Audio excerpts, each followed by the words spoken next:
Hi there and welcome to another Raid Shadow Legends video. I'm IceMan and today we are pulling shards.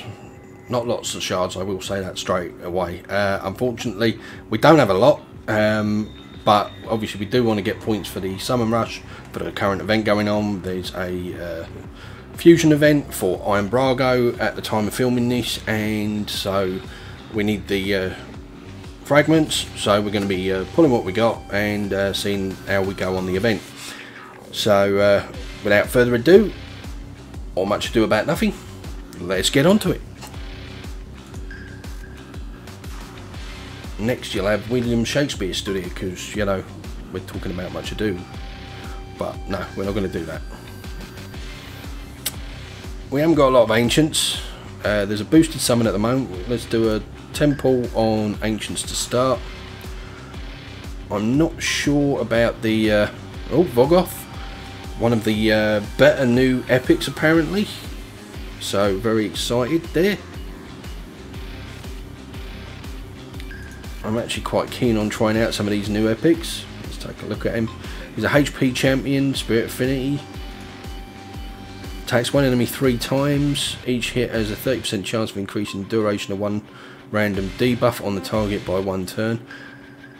Not bad, not brilliant. One random debuff, obviously, it's small fry.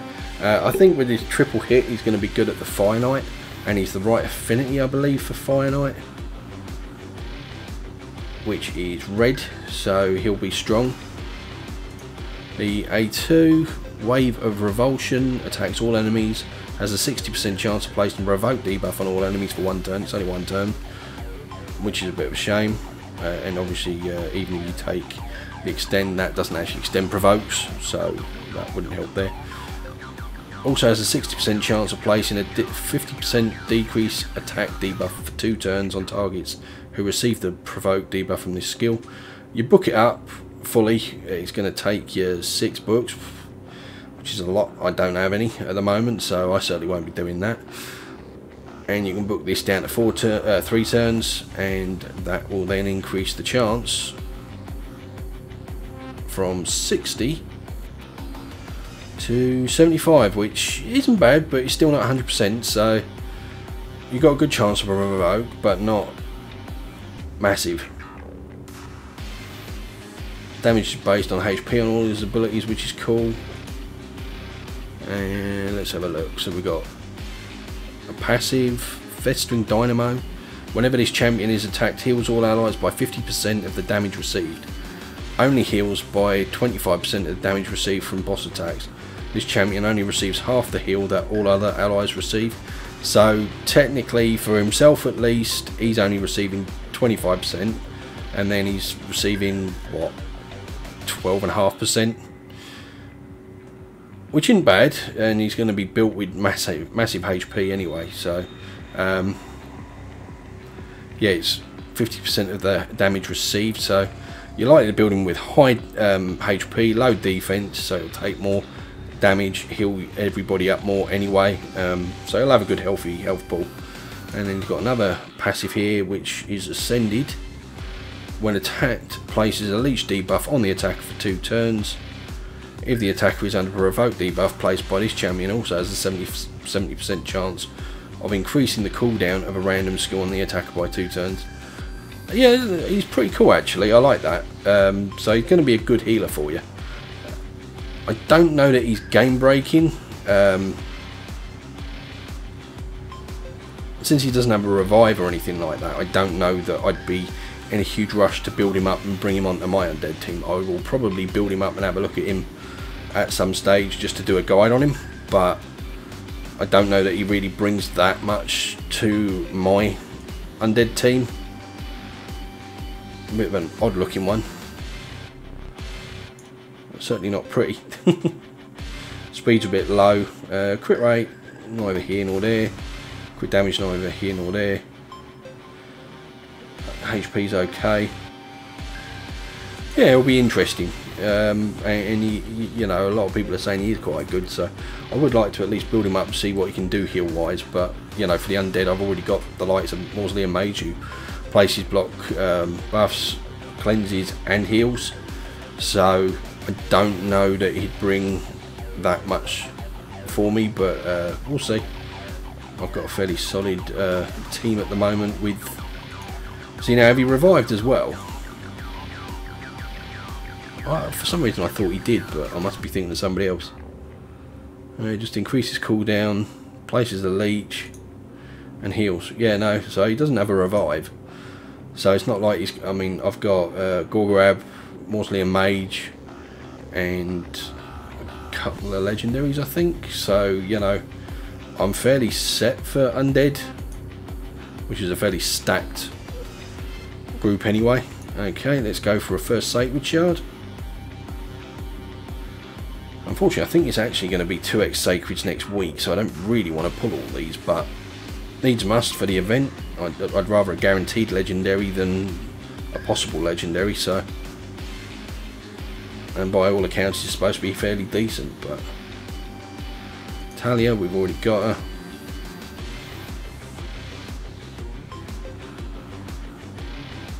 Armina, another new epic. So what we got here, attacks one enemy has a 35% chance of placing a stun debuff for 1 turn on the A1, that's not bad.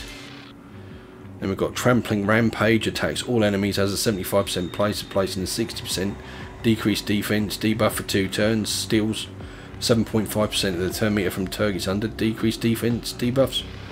That's pretty cool. Again, she takes a lot of books, all these new champions do, that's one thing I really hate about them. I mean, look at that, that's 4.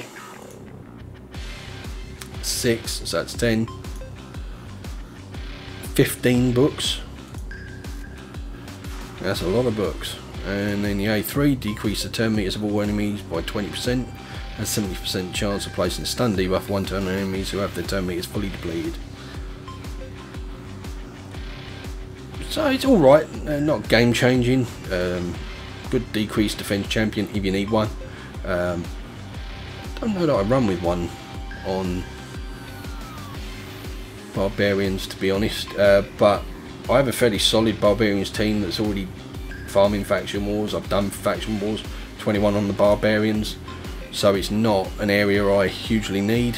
Then we've got Head of Steam, a passive fills this champion's turn meter by 10% each time an enemy receives a stun. So that's kind of cool. You can get a rolling and rolling and rolling and building stuff up, but yeah, I certainly wouldn't waste the books on her, and without the books she doesn't bring that much to the table, to be honest. It's like this, you're going to want to book it out to get it up to 100%.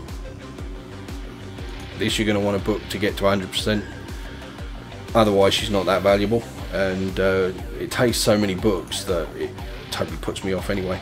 I doubt I'll even build her out for a guide because I don't have the books, quite frankly, and I don't need her on my team.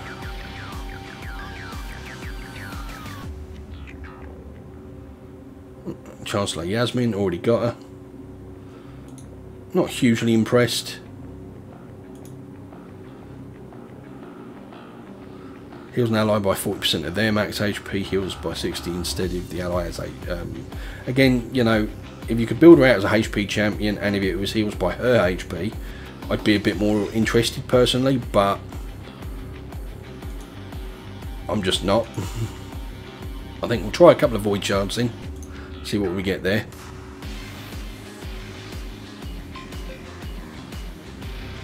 Cold Heart again. Yes, I know a lot of people watching this are going to be like, what, I haven't got one yet, and I'm in the same boat. That's why I'm saying again, I've had, I don't know, 7 or 8 on this account, and on my alternate account where I desperately need just one, and I've been playing that account almost as long as this account, I've just not managed to pull one. And yet this account is like, almost every time I pop Void Shards I get a Cold Heart. The thing with this game is once you pull the champ, you're a lot more likely to get them again, at least with the epics and the rares. But if you really want a champion, you won't get them. they seem to like no. Alright, we'll make it free. Painkeeper, great champion. Actually, we'll do one more. Reliquary Tender, another decent rare. I've not actually fully built her up, to be fair. by the time I got to that stage, I'd already got myself an Arbiter, and let's face it, Arbiter outshrines her. If you haven't got an Arbiter, she's well worth building up.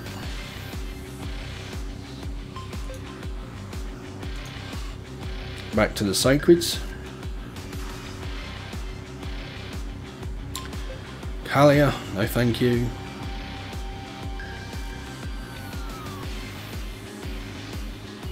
Atur, no thank you. They seem to be favouring the barbarians at the moment.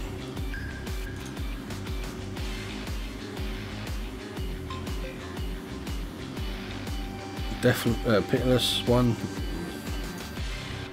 I wouldn't mind, but we're not even really getting that many of the new ones. No. Alright. I think we'll call it there. I don't literally want it. I've only got the one left. It's kind of like. Go on then.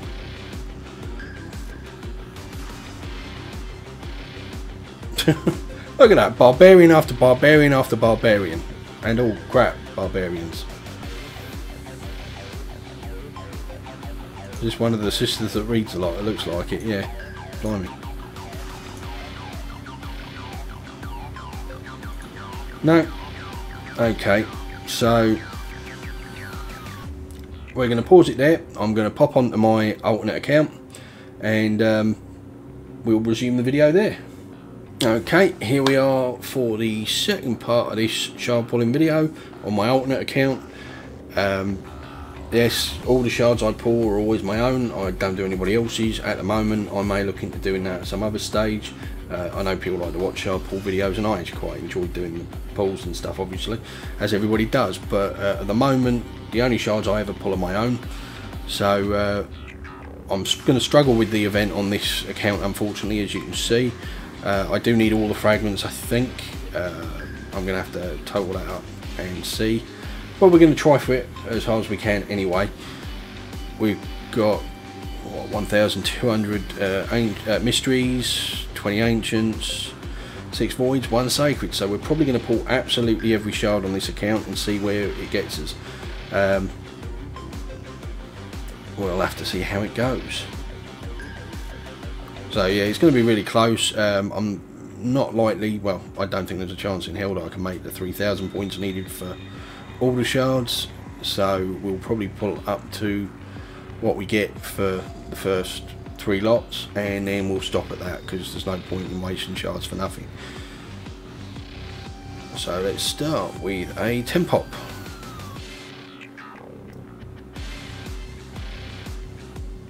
Oh, old Hermit Jorg. Another one of the new ones. Take a look at him in a sec.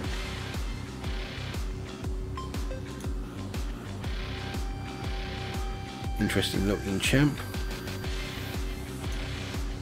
Only got 3 abilities, or so we got attacks 1 enemy, 30% chance of placing an HP burn. Not really. That goes up to 40 if you book him.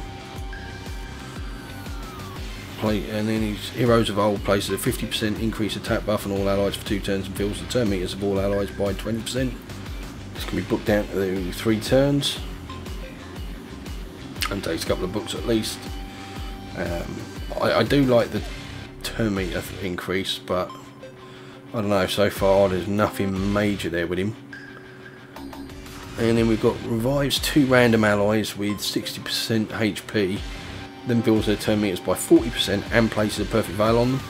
Okay, considering the only other reviver in the orcs that I'm aware of is Shaman, and she only revives 1, I think he's actually going to be pretty big. So yeah, I'll definitely be building this guy out and probably doing a guide on him in the not too distant future. I'll probably wait for the next champion training tournament, I think it is, rather than event this time round. And then we'll, which is a shame because they're always harder as well, but something about his artwork here seems a bit off. The way his hand's sort of floating in his staff, I think they've messed up a bit, and you can see part of the staff through his hand and stuff. I think they've messed up a little bit there, but hopefully they'll fix that visual bug at some stage and it'll look a bit better. But yeah, pretty cool looking champ, and definitely an interesting champ if you need a reviver for your orcs. And you know, for faction wars, for Orcs faction in Doom Tower, a double revive with the perfect Veil and everything. I think that's really good. Plus he's got the turn meter boost, plus the attack up to boost your other champion. So yeah, I do think he's pretty interesting, and he's definitely going to be a step up over Shaman. So yeah, cool champ. Let's go for another 10 pop.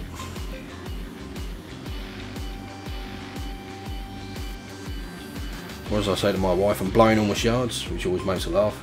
I don't know why. I think she's got a rather dirty mind or something. She seems to think it means something else. Nothing but food. Okay, we didn't want that. Obviously we're getting the points not based on the champions for this one, we're getting them based on the shards we pull, which is a bit of a shame.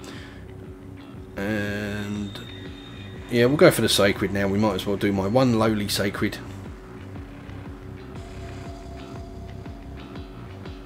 Uria, decent champ. I believe I've already got her on this account, so not useful.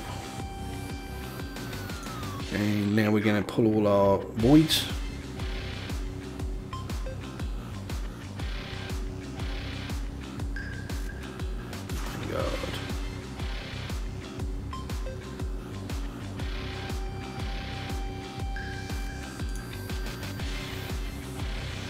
Food, glorious food. I'll be needing some for the next event, so that's not bad. Or for the champion training, you know what I mean. I might know what I might not know what I mean, but I'm sure you know what I mean, because you're psychic, obviously. You'd have to be to understand me half the time. Well, that was a lot of useless void shards, and that's all the shards we're pulling today, folks. Shall we see how we did on the event? That's all, folks.